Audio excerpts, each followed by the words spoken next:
ঢাকার এক সাধারণ পরিবারের মেয়ে রিমা। বাবা একজন স্কুল শিক্ষক, মা গৃহিণী। ছোটবেলা থেকেই রিমা পড়াশোনায় ভালো, কিন্তু তার চারপাশের সমাজে অনেক প্রলোভন, বিভ্রান্তি আর প্রতিযোগিতা। সোশ্যাল মিডিয়ার যুগে সবাই চায় জনপ্রিয় হতে, সবাই চায় ভাইরাল হতে। রিমাও এর বাইরে ছিল না। একদিন রিমা তার বান্ধবীদের সঙ্গে বসে টিকটক ভিডিও বানাচ্ছিল। সবাই হাসছিল, মজা করছিল। কিন্তু ধীরে ধীরে রিমা লক্ষ্য করল, কিছু ভিডিও এমনভাবে বানানো হচ্ছে যা ইসলামিক দৃষ্টিকোণ থেকে ঠিক নয়। অশালীন পোশাক, অশোভন অঙ্গভঙ্গি আর অহেতুক প্রদর্শন। রিমার মন খারাপ হয়ে গেল। সে ভাবল, আমি কি সত্যিই এইভাবে মানুষকে প্রভাবিত করতে চাই? আমি কি আমার বাবা মায়ের মুখ উজ্জ্বল করছি, না লজ্জিত করছি?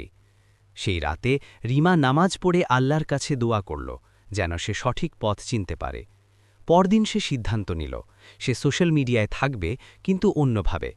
সে ইসলামিক শিক্ষা, নৈতিক গল্প এবং তরুণদের জন্য অনুপ্রেরণামূলক ভিডিও বানাতে শুরু করল। প্রথমে কেউ তেমন গুরুত্ব দিল না, কিন্তু ধীরে ধীরে তার ভিডিওগুলো ছড়িয়ে পড়ল। মানুষ তার কথায় শান্তি পেতে লাগল। একদিন এক মেয়ে রিমাকে মেসেজ করল, আপুর ভিডিও দেখে আমি নামাজ পড়া শুরু করেছি। রিমার চোখে পানি চলে এলো।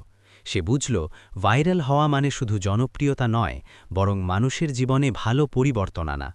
রিমা এখন বিশ্ববিদ্যালয়ে পড়ে, কিন্তু প্রতিদিন কিছু সময় ইসলামিক জ্ঞান অর্জনে ব্যয় করে।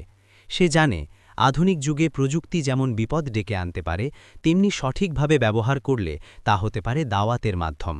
সে তার বন্ধুদেরও শেখায়, নিজেকে হারিয়ে ফেলো না এই দুনিয়ার চাকচিক্যে, আল্লাহর সন্তুষ্টি আসল সাফল্য। একদিন তার কলেজে ইসলামিক সেমিনার হয়। রিমাকে বক্তা হিসেবে ডাকা হয়। সে বলল, আমরা সবাই চাই সফল হতে, কিন্তু আসল সফলতা হল যখন আল্লাহ আমাদের নিয়ে সন্তুষ্ট হন। সোশ্যাল মিডিয়ায় ভাইরাল হওয়া নয়, বরং আখেরাতে জান্নাতে প্রবেশ করাই আসল ভাইরাল সাফল্য। তার বক্তব্যে সবাই মুগ্ধ হয়, অনেকেই চোখের পানি মুছে ফেলে। রিমা বুঝল, আল্লাহ যার অন্তরে নূর দেন, সে কখনো অন্ধকারে হারিয়ে যায় না। শিক্ষণীয় বার্তা: আধুনিক যুগে প্রযুক্তি ব্যবহার করা খারাপ নয়, কিন্তু তা যেন ইসলামের সীমার মধ্যে হয়। জনপ্রিয়তা নয়, নৈতিকতা ও ঈমানই আসল পরিচয়। একজন মানুষ চাইলে নিজের পরিবর্তনের মাধ্যমে সমাজে আলো ছড়াতে পারে। আল্লাহর সন্তুষ্টি অর্জনই জীবনের সর্বোচ্চ লক্ষ্য। শেষ কথা: রিমার গল্প আজ অনেক তরুণ তরুণীর জন্য অনুপ্রেরণা। সে প্রমাণ করেছে, যে মেয়ে আল্লাহর পথে চলে সে কখনো পিছিয়ে থাকে না, বরং তার আলো অন্যদের পথ দেখায়।